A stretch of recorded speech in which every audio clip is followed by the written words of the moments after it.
avant d'appeler Emma, peut-être un petit rappel de ce graphique. Vous avez déjà vu ce graphique? Qui avait déjà vu ce graphique?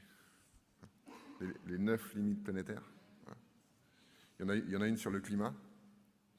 Je ne vais pas toutes les épeler. Et il y en a une importante sur l'eau. Voilà. Et donc c'est pour ça qu'on a trouvé pertinent d'inviter aujourd'hui Emma Aziza à nous rejoindre sur scène. Merci Emma.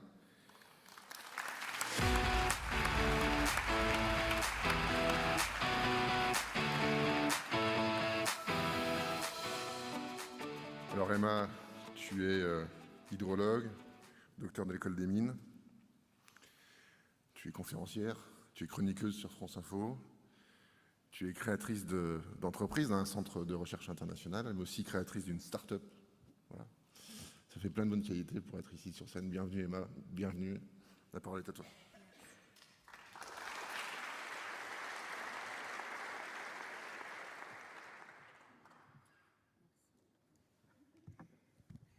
Merci.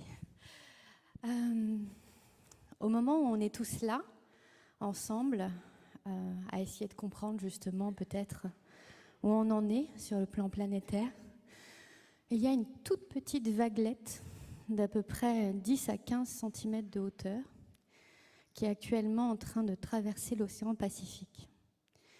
Cette petite onde, eh bien, elle va d'ouest en est. Et elle est en train d'apporter des quantités, des masses d'eau chaude, particulièrement intenses en direction des côtes du Pérou. Alors tout ça se déroule à l'autre bout de la planète. Ça semble tellement ne pas nous concerner. Ce phénomène, ça s'appelle El Niño. Il a un pouvoir réchauffant à l'échelle planétaire. Il existe depuis 130 000 ans. Donc il a vu passer pas mal de siècles et d'histoires. Et pourtant, eh bien, ce phénomène est en train actuellement de rencontrer quelque chose de nouveau, de rencontrer le changement climatique, puisque les deux phénomènes sont en train de se conjuguer à l'échelle du Pacifique. On a à peu près 25% de chances d'arriver cet été et cette année 2023 sur un super Niño. Alors, effectivement, on avait tout de même un certain nombre d'éléments en 2022 qui nous permettaient de comprendre qu'il y avait peut-être quelque chose qui était en train de changer. Mais là, avec ce phénomène, eh bien, on rebat les cartes. On rebat les cartes complètement et on ne sait pas où on va. La seule chose que l'on sait aujourd'hui, c'est ce que l'on vient de vivre ces dernières années, les leçons qu'on peut tirer, et puis ces projections climatiques qui finalement sont revues toujours, bien souvent à la hausse. Et donc on essaye de voir un petit peu si des signaux faibles nous permettent d'avoir un angle de lecture peut-être plus fin. 2022 a déjà été une année de tous les records. Une année particulière en France puisque pour la première fois on s'est retrouvé avec un non-hiver, un hiver sans pluie, un hiver qui n'avait pas rechargé nos nappes phréatiques. On savait déjà très bien au mois de mars qu'on aurait une sécheresse extrême. Ce que l'on savait moins, c'est qu'on vivrait cette première canicule avant même le 21 juin, avant le premier jour de l'été. Une canicule extrême qui s'est suivie par un ensemble de vagues de chaleur, un ensemble de canicules durant tout l'été, qui ont placé la France sur un grill qui fait qu'on a manqué d'eau. Plus de 1300 communes en France ont manqué d'eau l'année dernière. C'était quelque chose qui semblait encore de l'ordre de l'impossible, de l'impensable. Parce que nous sommes un pays tempéré en France, nous n'avons jamais manqué d'eau. Nous recevons en général plus de 512 milliards de mètres cubes d'eau et nous avons un certain nombre d'utilisateurs de cette eau qui ne se sont jamais vraiment posé de questions. Alors on a eu effectivement quelques prémices. En 1976, on a dû payer un impôt sécheresse qui avait coûté son poste à l'époque à Jacques Chirac parce que les Français lui en avaient voulu d'avoir dû contribuer. Puis on a eu en 2005, une année El Niño très fort, eh bien effectivement une sécheresse assez importante pour que le ministère de l'écologie décide massivement de lancer un plan de communication pour que nous tous, nous fassions attention à l'eau. Nous puissions économiser notre eau Et si certains d'entre vous se souviennent de ce slogan, du fait que quand vous vous brossez les dents, il faut fermer votre robinet, eh bien ça vient de cette sécheresse de 2005 et de ces messages qui ont été diffusés partout. Et pourtant, eh bien, en 2005, nous avions uniquement connu 2 communes qui avaient été en rupture d'alimentation en eau potable. L'île de Belle-Île, qui était un système insulaire, donc plutôt fragile, et puis une ville en Provence, mais rien de plus. L'année 2022, c'est plus de 1300 communes, donc on a complètement changé de strate. Et puis surtout, on découvre que, au-delà du manque d'eau, eh bien, cette eau, on l'a aussi maltraitée. Il y a beaucoup de zones, de forages, où on pourrait alimenter en eau potable. Le problème, c'est qu'elles ne sont pas exploitables, faute derrière de potabilité de l'eau à cause du nombre de pesticides. Donc on se rend compte que derrière la question de la quantité, lorsque cette quantité diminue, eh bien, se pose la question de la qualité. Une question qu'on ne s'est pas vraiment posée. Lorsqu'on regarde au niveau de nos nappes phréatiques, on se rend compte que, eh bien, partout, nous retrouvons tous ces polluants qui se sont diffusés dans les milieux souterrains, dans nos rivières, dans nos fleuves. Et puis, cette année 2022, elle nous a raconté d'autres choses. Déjà, la première semaine de septembre, nous avons connu une canicule qui avait 1% de probabilité de se produire. Et donc, effectivement, atteindre plus de 40 degrés, notamment dans le sud-ouest, qui a suffoqué pendant 4 mois avec des températures caniculaires, mais surtout des températures tropicales la nuit, eh bien, c'était de l'ordre de l'impensable, là encore. On est arrivé sur le mois d'octobre qui a été le mois le plus chaud jamais enregistré dans le monde, mais aussi en France. Et c'est vrai qu'il y avait quelque chose d'agréable, parce que se retrouver dans les Hauts-de-France avec un 32-35 degrés, finalement, c'est quand même très sympa d'avoir cette espèce d'effet d'été indien qui continue. Donc, on n'a pas vraiment vu la gravité, l'enjeu, l'ampleur. Et puis, on est arrivé jusqu'à fêter Noël et le Nouvel An. Et là aussi, on s'est retrouvés, eh bien, durant le dernier jour de l'année 2022, avec des températures de plus de 30 degrés à 22 heures dans le sud-ouest le 31 décembre. Alors, si on regarde ce que ça signifie, eh bien, durant cette dernière quinzaine qui a clôturé cette année 2022, on a atteint une anomalie de température qui était de l'ordre de 5,5 degrés. Alors vous allez me dire, qu'est-ce que ça signifie? On nous parle de projection d'1,5 degré. 5,5 degrés sur 15 jours. Bien, pour vous donner un petit peu une latitude de ce que signifie cette anomalie, eh bien, nous avons effectivement dépassé cette anomalie 2 fois dans l'histoire de la France. La première fois, c'était en août 2003. On s'en rappelle tous dans notre chair, mais cette canicule d'août 2003, elle a fait effectivement 70 000 morts dans toute l'Europe, et elle nous a surpris par son ampleur, par sa puissance, une année El Niño notamment. Et un deuxième événement a réussi à dépasser les 5,5 degrés d'anomalie de température. Ce deuxième événement, c'est le mois d'octobre 2022, c'est-à-dire il y a quelques mois. Ça signifie que nous sommes en train de basculer dans quelque chose d'absolument nouveau et que, quelque part, il est complexe de voir et c'est difficile d'analyser comment on peut basculer d'une variabilité climatique naturelle qui a toujours existé. Nous avons toujours connu des inondations gigantesques, toujours des sécheresses extrêmes. En 1303, on traversait le Rhin à pied sec. En 1976, on jouait à la pétanque sur le lit de la rivière, sur le Rhône. Donc, on a toujours connu notamment les grandes crues de la Loire, les 3 grandes crues centennales en l'espace de 20 ans qui avaient ravagé les territoires et fait en sorte que Napoléon nous demande de faire rentrer ces eaux dans leur lit, en pensant que l'ingénierie réussirait à contrôler la nature. Le problème, c'est qu'on se retrouve dans une situation où il y a eu un peu de pluie ces dernières semaines. On était beaucoup plus serein.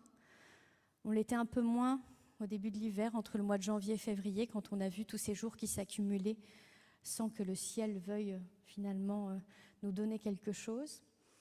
Et puis là, on est en train d'arriver dans une nouvelle période, une période particulière. On approche l'été, on se rappelle de 2022. 2022 était un phénomène sous la Niña, qui a un pouvoir refroidissant. 2023 nous annonce El Niño. Alors qu'est-ce qui nous reste? Eh bien, nous savons effectivement qu'on a une anomalie thermique actuellement au niveau de l'océan Atlantique qui fait que la température monte jusqu'à 28,8 degrés sur l'Atlantique. On peut voir des images un peu partout de ces conséquences. On a 25 degrés actuellement sur la Méditerranée. On atteint une température moyenne planétaire qui est de 16,77 degrés. C'est la température moyenne. Eh bien, on est en train d'approcher le record absolu que l'on n'a jamais enregistré, qui est de 16,92 degrés et qui a été atteint au mois de juillet 2022, l'année dernière. Donc on navigue dans cet inconnu et dans tout ça, on se dit, l'eau qui commence à manquer, qui ne manque plus là en ce moment, qui risque à nouveau de manquer, où est-ce qu'on va, où est-ce qu'on en est? Alors si on regarde un petit peu ce cycle de l'eau, on se rend compte à quel point il est extrêmement fragile à un paramètre, la température. Cette température, elle accélère le cycle de l'eau. Non seulement elle va venir permettre d'évaporer et d'évapotranspirer massivement, mais une fois que cette eau se retrouve dans l'atmosphère, étant donné que la goutte d'eau ne s'est pas restée plus de 8 à 10 jours dans l'atmosphère, elle va finir par retomber massivement. Mais elle retombera et avec un pouvoir précipitant du nuage qui va être beaucoup plus puissant. Et vous avez peut-être pu voir le week-end dernier des orages ci et là qui nous racontent là encore à quel point même le nuage prend en ampleur et décide derrière d'être beaucoup plus rapide, beaucoup plus violent. Donc ce cycle de l'eau s'accélère. Il s'accélère un peu à l'image de nos sociétés, de notre monde qui veut toujours aller plus vite, plus haut, plus fort. Et ce qui est intéressant, c'est de voir que, on est en train de perdre notre eau à la surface de la Terre. Tout à l'heure, on vous montrait les limites de l'eau verte qui étaient dépassées. L'eau verte, c'est l'eau qu'il y a dans nos sols. Cette eau, elle disparaît parce que, nos sols ont besoin de vie pour garder cette eau. Et cette vie disparaît dans nos sols. Et donc, partout à l'échelle planétaire, nous voyons à quel point cette eau n'arrive plus à se frayer un chemin en direction des nappes phréatiques. Sur 100% de pluie qui tombe, le 2/3 repart normalement tout de suite dans l'atmosphère, à peu près 26% ruisselle, et seulement 9 à 10% réussissent à pénétrer jusqu'une nappe phréatique. Ça, c'est dans le cadre idéal. Faut-il encore que les sols soient pas artificialisés, qu'on n'ait pas de l'agriculture intensive, des étendues agricoles partout, où on compacte avec des engins toujours plus lourds, sans jamais penser à respecter cette eau. Alors elle part de nos sols, cette eau. Elle part aussi de nos lacs. Plus de 52% de tous nos lacs dans le monde ont disparu. Donc ils se réduisent comme une peau de chagrin. Et vous allez me dire, mais où elle part cette eau? Alors elle part effectivement, peut-être là où on lui fout la paix. Elle part là où elle est tranquille et on a découvert que dans certaines zones, au niveau planétaire, effectivement, on peut observer dans la plaine tibétaine, ou que ce soit dans la zone du Grand Rift africain, que des zones se rechargent, se reconstituent, que ce soit des nappes phréatiques ou les lacs, qui là, par contre, se remplissent, comme si l'eau fuyait de notre humanité, qui n'en a jamais pris conscience et qui ne l'a jamais protégée. Donc on se retrouve avec des rivières qui disparaissent aussi. Effectivement, la majeure partie de nos rivières dans le monde qui coulaient toute l'année se mettent maintenant à couler une partie de l'année. Et celles qui coulaient par intermittence, se mettent plutôt à disparaître. Mais cette eau, le cycle de l'eau et cette quantité d'eau, elle est toujours à peu près la même sur Terre. Depuis les dinosaures à aujourd'hui, elle n'a pas changé. Elle ne fait que changer de réservoir. Elle bascule d'un réservoir à un autre. Et le problème, c'est que, suivant les réservoirs, il y en a certains qu'on ne peut absolument pas utiliser. Certains ont essayé de récupérer des icebergs dans les années 70. Ils se sont un peu retrouvés limités par la taille de l'iceberg, la fonte sur le chemin, la quantité de fioul qu'il fallait utiliser dans les paquebots. Donc, on s'est arrêté et on se rend compte à quel point, c'est cette eau-là, cette eau douce que l'on est en train de perdre. Or, cette eau douce, c'est l'eau qui fait toute notre richesse. C'est l'eau qui nous permet aujourd'hui d'avoir le PIB de nos pays. Si vous avez aujourd'hui des vêtements sur vous, si vous êtes habillé normalement, c'est que vous avez eu besoin d'eau pour faire pousser du coton. si vous avez si vous êtes là en bonne santé, c'est que vous mangez tous les jours. Et vous comme moi, eh bien, nous consommons à peu près 5 000 à 7 000 litres d'eau par jour. Cette eau, elle est cachée, une grande partie dans notre assiette. Une kilocalorie, c'est à peu près 1 litre d'eau. Donc si vous mangez 2 000 à 3 000 kilocalories, déjà, vous avez 3 000 litres d'eau qui partent dans votre assiette. Et donc, effectivement, tous nos usages ont besoin d'eau parce que l'eau est une surdouée. L'eau, elle réchauffe, elle refroidit, elle nettoie. Et donc, en fait, elle est utilisée dans tous les processus. Sauf qu'à force d'être utilisée massivement, eh bien, elle commence à se réduire et à disparaître. Une partie repart et contribue à la surélévation du niveau des océans. Et cette autre partie, eh bien, c'est une autre partie qui est prélevée sous terre, dans ces réservoirs, et qui ensuite est extraite pour pouvoir être qui se retrouve dans le cycle superficiel de l'eau. Alors, effectivement, comme on avait besoin de beaucoup d'eau et de créer beaucoup de richesses, on a trouvé un moyen facile, ce sont les forages. Rien de plus simple que d'aller chercher la nappe qu'il y a sous nos pieds. Elle ne va pas fuir, c'est facile. Sauf qu'on s'est tellement mis à l'extraire partout qu'aujourd'hui, la NASA vient nous raconter quelque chose qu'on n'était pas capable de voir jusque-là, puisqu'on a un double satellite qui a été lancé au début des années 2000 et qui nous permet de voir la modification de la gravité terrestre. Et effectivement, eh bien, la gravité a évolué, notamment à l'échelle de toute l'Europe. Elle s'est modifiée et elle nous raconte quoi ? Elle nous raconte le fait que nous avons extrait beaucoup plus d'eau dans nos nappes phréatiques que nous sommes capables de les restituer. Ça signifie que dans 19 zones dans le monde, on a atteint un point de bascule. Et on continue. On continue parce qu'on a extrait de l'eau comme on a extrait du pétrole. D'ailleurs, pour aller chercher du pétrole, il faut injecter de l'eau pure. Pour aller chercher du charbon, là encore, il vous faut de l'eau. Alors, quand certains manquent d'eau, comme la Chine, en 2021, qui s'est retrouvée face à une sécheresse extrême, eh bien, elle a décidé de massivement se reporter sur le charbon, sauf que, faute d'eau pour extraire ce charbon, elle a fini par aller chercher le gaz naturel liquéfié qatari. Et la différence entre la Chine et l'Europe, c'est qu'elle n'avait pas des gazoducs qui traversaient, qui venaient de Russie, et qui lui permettaient de lui apporter du gaz. Et donc, on se rend compte que derrière la question des sécheresses, eh bien, se pose une question bien plus géostratégique, plus géopolitique, de cette question du manque d'eau, parce que eh bien, la plupart des formes énergétiques ont besoin d'eau, à part l'éolien et le solaire. Et donc, on a inauguré, il y a de cela à peu près 1 an, un nouveau gazoduc qui n'alimente plus l'Europe, parce que l'Europe n'en voulait plus, mais qui maintenant alimente la Chine. Comprendre ça, c'est comprendre à quel point, derrière ces barrages qui sont de plus en plus vides dans le monde, eh bien, se situent, par exemple en Chine, ce sont 2 jours par semaine des arrêts d'usines, faute d'électricité pour pouvoir travailler. Et donc, aujourd'hui, on est en train d'extraire partout, de jouer avec l'eau, un peu comme une arme de guerre. Bachar el-Assad a par exemple décidé géostratégiquement de pouvoir contaminer des puits dans les zones rebelles. À l'époque, Saddam Hussein a décidé d'assécher une zone de marée pour pouvoir s'en prendre à une population autochtone et la faire fuir. Donc il a drainé cette zone-là, qui était une zone humide. Donc on voit à quel point c'est quelque chose qui remonte depuis une époque tellement lointaine que même dans l'art de la guerre de Sun Tzu, on se rend compte que 5 siècles avant Jésus-Christ, on nous disait, si tu veux avoir une arme de guerre, qu'on détourne les fleuves. Et effectivement, tous nos fleuves quasiment sont en train d'être détournés, même les plus grands, le Tigre, l'Euphrate. Et aujourd'hui, ce qui se joue, c'est la puissance entre celui qui a le barrage, celui qui conserve l'eau à l'amont, celui qui la garde à l'aval.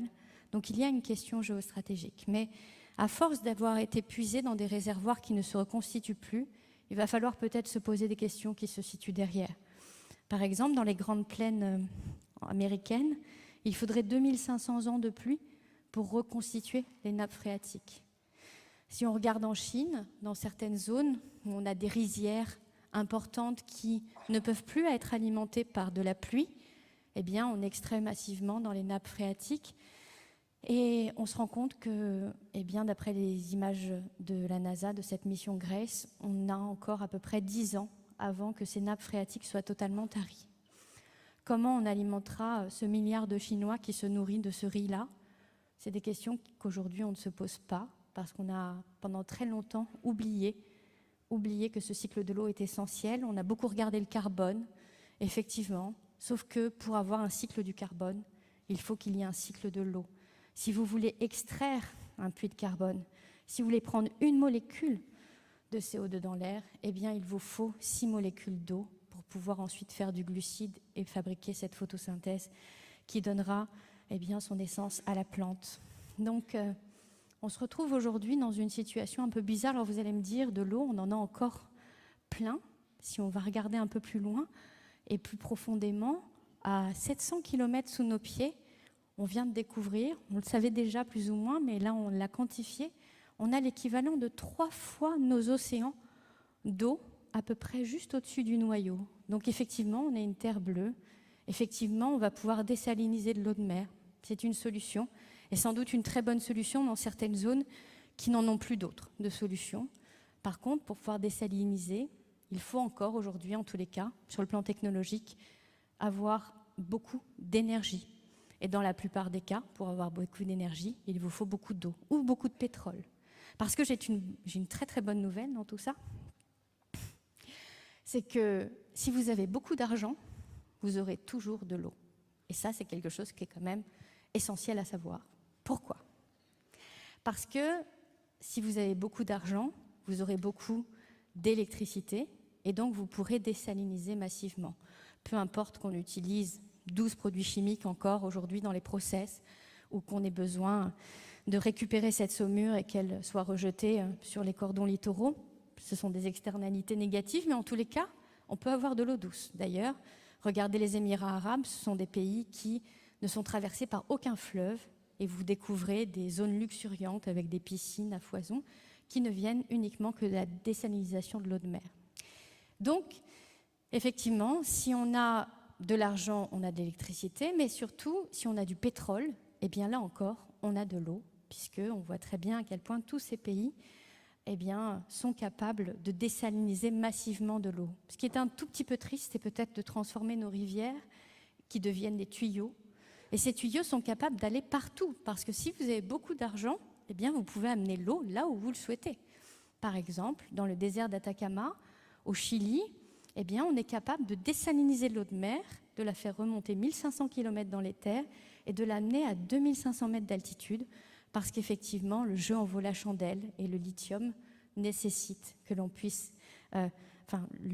l'enjeu de la transition écologique, l'enjeu énergétique qu'il représente, eh bien, fait que l'on en paye le prix. Donc voilà un petit peu ce qui se passe à l'échelle planétaire.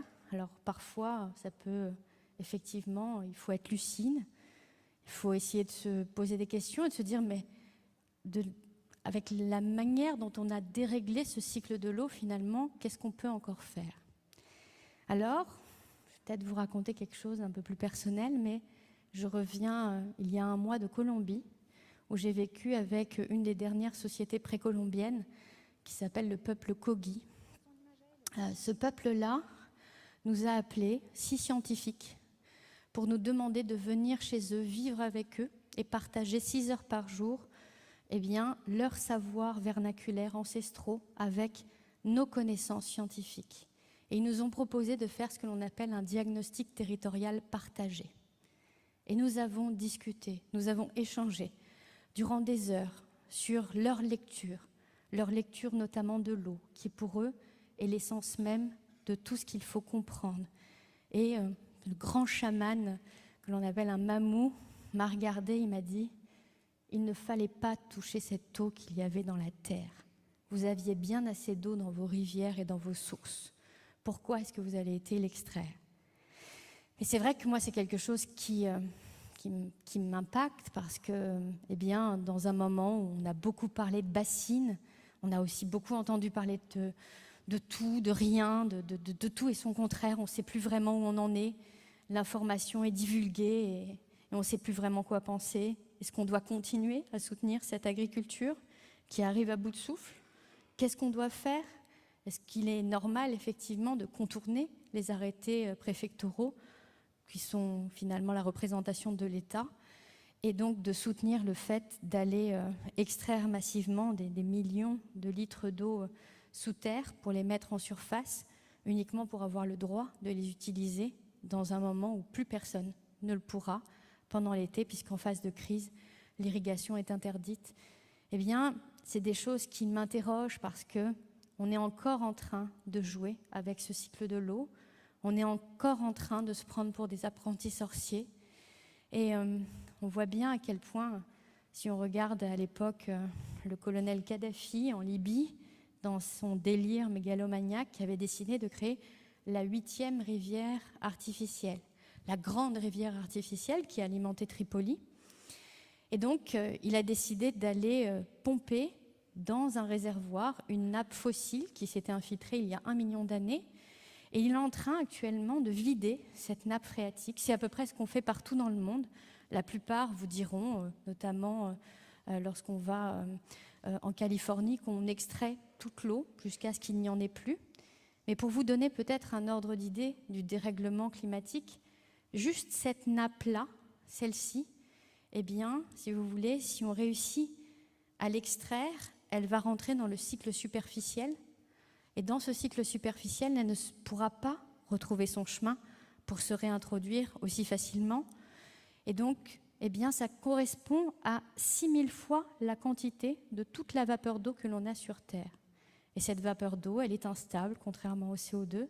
Alors, elle vient et elle crée des rivières atmosphériques, toujours plus puissantes, toujours plus fortes, comme par exemple les inondations qu'on a pu voir au Pakistan. Et ce que l'on a découvert dernièrement, et ça c'est tout de même incroyable, parce qu'on avait un peu ce sentiment qu'en réalité, eh bien, on avait, d'ailleurs on nous le dit souvent quand on parle du carbone, on dit mais regardez la Chine, regardez les autres. Et là, ce qui est incroyable, c'est de comprendre à quel point dans le cycle de l'eau, eh bien, il y a 2 éléments. À la fois, si vous déforestez, par exemple le Congo, vous allez générer des sécheresses tout autour. Mais on vient de découvrir que la quantité de vapeur d'eau qui allait traverser l'océan Atlantique serait moins importante. Il y aurait moins d'eau en direction de l'Amazonie et du Brésil. Et donc, on allait finalement préparer un terreau, justement parce que lorsque l'on augmente la température au Brésil et qu'on augmente par un changement climatique, on se rend compte à quel point, eh bien, en réalité, on va faciliter la déforestation. Parce que les brûlis, le fait de déforester massivement, eh bien, on a besoin d'un sol très sec. Donc, on se rend compte que, déjà, ce cycle de l'eau se fait à l'échelle planétaire. Mais ce cycle de l'eau a des conséquences aussi chez nous. Et on s'est rendu compte que, eh bien, lorsqu'on recrée nos zones humides, nos mangroves, que l'on reforeste, parce que l'arbre, eh bien, est assez incroyable. Effectivement, il consomme énormément d'eau. En moyenne, un arbre prend 1000 litres d'eau et le transpire par jour. C'est le meilleur des climatiseurs, mais il permet aussi de nucléer la goutte d'eau et il permet de recréer de la pluie. Et ça, c'est quelque chose d'absolument extraordinaire parce qu'on a découvert qu'effectivement, nous avions des rivières atmosphériques, tout comme nous avons des rivières au niveau de nos surfaces continentales, tout comme nous avons des formes de rivières qui se situent au niveau souterrain et qui se diffusent. Donc en fait, ces 3 étages travaillent toujours en complément et ensemble. Alors peut-être pour revenir sur ce que j'ai pu voir en Colombie, eh bien, j'ai vu 2 choses, 2 images, 2 scènes. D'un côté, j'ai vu la main de l'homme avec une action qui a été menée et la création d'un barrage il y a 6 ans, qui a conduit à une augmentation de la température de la vallée de 2 degrés. Le fait d'avoir mis ce barrage-là, déjà il y avait des peuples autochtones qui étaient situés à l'amont. On a ennoyé 36 sites sacrés à eux. Donc ils se retrouvent complètement coupés du reste du monde et ils ne peuvent plus descendre. Ils sont obligés de traverser la montagne pour réussir à descendre dans la vallée. Au-delà de ça, eh bien, en l'espace de quelques mois, on n'avait plus d'eau dans les rivières, on n'avait plus de poissons dans les rivières, pardon. Parce que si vous avez eh bien, cette étendue, cette surface, ce barrage qui vient bloquer le tout, eh bien, vous empêchez cette continuité écologique de ces cours d'eau et vous empêchez ces espèces de remonter. En ayant supprimé les poissons, les pumas ont disparu, les singes sont partis et on a vu d'un coup les arbres tomber d'eux-mêmes. Et ça, c'est quelque chose d'assez incroyable, c'est de comprendre à quel point tous ces écosystèmes, tout ce vivant a aussi besoin de cette eau, a besoin de cette chaîne, de cet équilibre. Et donc, on est venu poser ce barrage parce que, effectivement, durant la période paramilitaire, dans les plaines, on a développé massivement le palmier à huile. Et donc, l'huile de palme est particulièrement reconnue pour ses qualités, sa douceur, et donc est utilisée à peu près partout, voire même explose d'année en année en termes de quantité. Donc, j'ai pu voir ça d'un côté, et la manière dont on avait modifié le cycle de l'eau à l'échelle d'une vallée, avec ses conséquences. Et puis j'ai vu un autre territoire qui a été restitué au peuple Kogi par une association française. Et ce territoire a été récupéré il y a 6 ans. Sur les photos, vous voyez des terres en friche. Vous voyez à quel point l'exploitation intensive du café et de l'élevage localement fait qu'il n'y avait absolument plus de vie. Et puis, ce peuple-là a décidé de récupérer cette terre, de se le réapproprier, et on a vu exploser de la nature des forêts comestibles, des manguiers, des avocats, finalement des bananiers, tout ce qui permettait non seulement de vivre, de manger, mais en même temps les animaux sont revenus. Et ce qui est le plus incroyable, c'est que les sources d'eau se sont mises à rejaillir. Et lorsque j'ai commencé à expliquer ce que j'ai pu voir et observer là-bas, eh bien, je me suis rendu compte que partout dans le monde, j'avais des gens qui venaient me raconter comment, effectivement, en restituant ces terres, en leur permettant de recréer cette vie, de recréer ce microbiote à l'intérieur des sols, eh bien, les sources rejaillissent partout. Là où on respecte les terres, là où on respecte l'eau, eh bien, l'eau revient et reprend sa place. Donc on est dans une période, dans un moment où il va falloir effectivement être très lucide, être courageux aussi, on va en avoir besoin. On est tous une part de la solution. Je crois beaucoup dans le fait que certaines technologies vont venir nous accompagner. Mais effectivement, quand on regarde les images de New York ces dernières semaines, et des feux en Alberta avec près d'1 milliard d'hectares brûlés, on se dit que la technologie peut tout de même paraître un petit peu infime par rapport aux défis qu'on a devant nous. Donc je crois qu'il faut rester humble, un peu à l'image de ce Napoléon qui voulait absolument refaire venir ces eaux dans leur lit en créant des digues partout, ces digues qui, à la moindre inondation, sont capables de créer des brèches et finalement d'inonder encore un peu plus. Eh bien, je crois qu'on a besoin aujourd'hui de cette humilité, on a besoin de cette lucidité, on a besoin de chacun, que chacun comprenne qu'on peut faire sa part. On peut faire sa part dans notre assiette, on peut faire sa part dans les choix de ce à quoi on contribue. Comprendre que derrière chaque chose que l'on achète, eh bien, se cache de l'eau, mais se cache aussi eh bien, un milieu, une nature, une biodiversité, et surtout comprendre à quel point, eh bien, en fait, le plus grand utilisateur de l'eau, ce n'est pas nous, c'est le vivant. Parce qu'on a tous besoin d'eau. Nos insectes ont besoin d'eau, nos poissons, bien sûr, mais nos oiseaux, on voit à quel point ils disparaissent en France. Et donc, venir extraire de l'eau massivement dans les nappes phréatiques pour en faire des retenues de surface, eh bien, c'est couper le lien entre les nappes phréatiques et les rivières. Mais c'est aussi effondrer tout le vivant derrière. Et donc, nous sommes dans une période, dans un moment de l'histoire où nous avons le choix de ce à quoi nous croyons, de ce à quoi nous devons contribuer. Alors, j'ai vu beaucoup de gens se lever lorsqu'on a parlé d'éco-anxiété.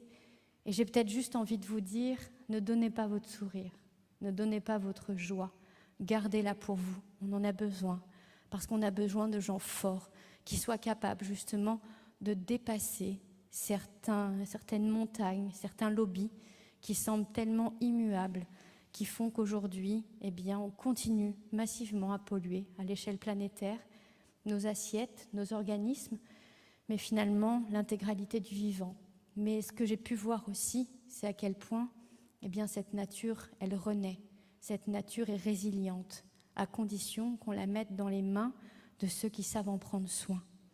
Donc peut-être nous pouvons tous, dans la salle, être une partie de ces mains et réussir chacun à un bout de terre, peut-être sur sa terrasse, peut-être dans son jardin, peut-être sur un espace agricole un peu plus grand, eh bien recréer ce cercle vertueux et relaisser sa place au vivant. Ce vivant qui a disparu en grande partie dans le monde. 97% des animaux sauvages existaient, il y a 10 000 ans, 97% des vertébrés dans le monde étaient des animaux sauvages. Aujourd'hui, il en reste 2%. La plupart sont dans des réserves naturelles ou dans des eaux. Donc je crois qu'on a besoin de laisser sa place aux sauvages, de laisser sa place aux vivants, de comprendre qu'on est à l'intérieur de ce système-là.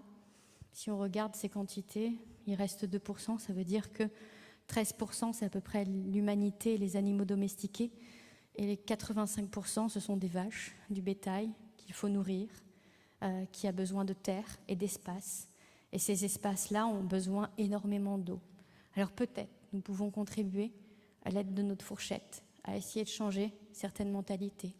Peut-être pas de manière disruptive, on n'est pas obligé de passer d'un système à un autre, mais peut-être essayer de favoriser des filières qui, derrière, nous permettent de prendre conscience que ce au moins à quoi on contribue, eh bien derrière est un système qui va dans le bon sens, qui est plus bienveillant. On a besoin de cette conscience à l'échelle planétaire, mais surtout à l'échelle de chacun d'entre vous, parce que nous tous, si chacun nous comprenons la part que nous pouvons faire, eh bien nous allons retrouver beaucoup plus de pouvoir et nous allons pouvoir mettre en œuvre des actions qui feront notre futur et notre demain. Je vous remercie.